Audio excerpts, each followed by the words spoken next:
সকলোকে নমস্কাৰ জনাইছোঁ মোৰ ইউটিউব চেনেললৈ। আজি আমি আহিছোঁ বানাৰস ইউপি উত্তৰ প্ৰদেশত আহি আমি শ্ৰীকাল ভৈৰৱ মন্দিৰ দৰ্শনৰ বাবে আমি গৈ আছোঁ। যিহেতু আজি শিৱৰাত্ৰি পূজা উপলক্ষে মন্দিৰত মানুহৰ সমাগম বহুত বেছি।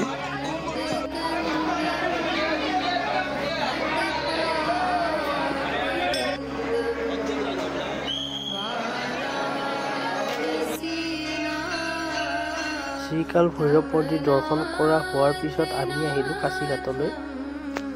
এয়া আমি কাশীঘাট গৈ আছোঁ।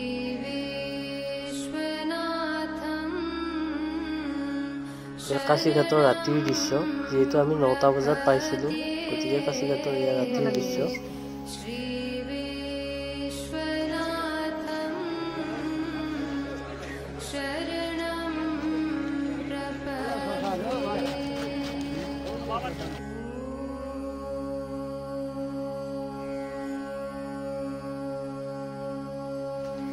আমি আহি পালোঁ কাশী বিশ্বনাথ মন্দিৰ।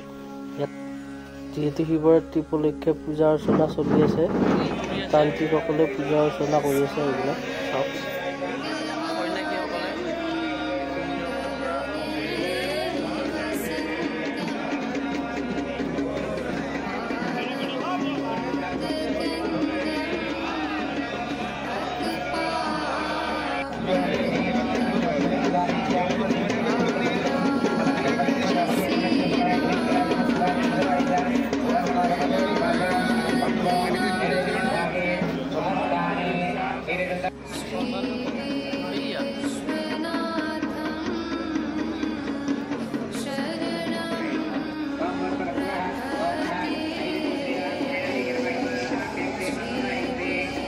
এইটো আপোনাৰ মণিকুনি ঘাট চাওক।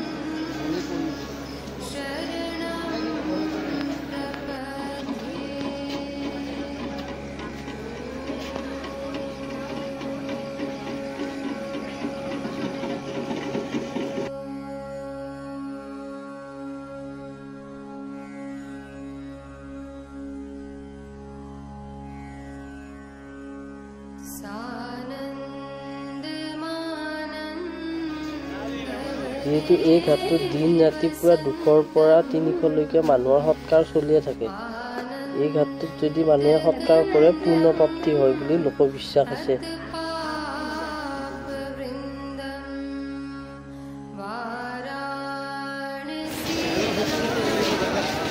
চীনাত দৰ্শনৰ কাৰণে আমি এতিয়া লাইনত আছোঁ। এতিয়া কেইটা বাজিছে?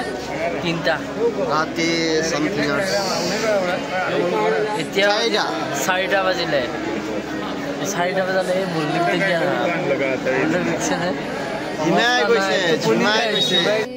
কাশী বিশ্বনাথ মন্দিৰৰ আৰু এটা নিয়ম আছে। তাত মোবাইল, আপোনাৰ চাৰ্জাৰ, হেডফোন, ৱাটছ, কোনো ধৰণৰ ইলেক্ট্ৰিকেল বস্তু ভিতৰত সোমাব নিদিয়ে। কাশীঘাট চাই অহাৰ পিছতে আমি আহি পালোঁ কাশী বিশ্বনাথ মন্দিৰ।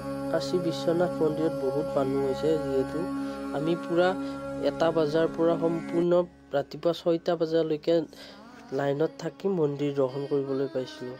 ইয়াত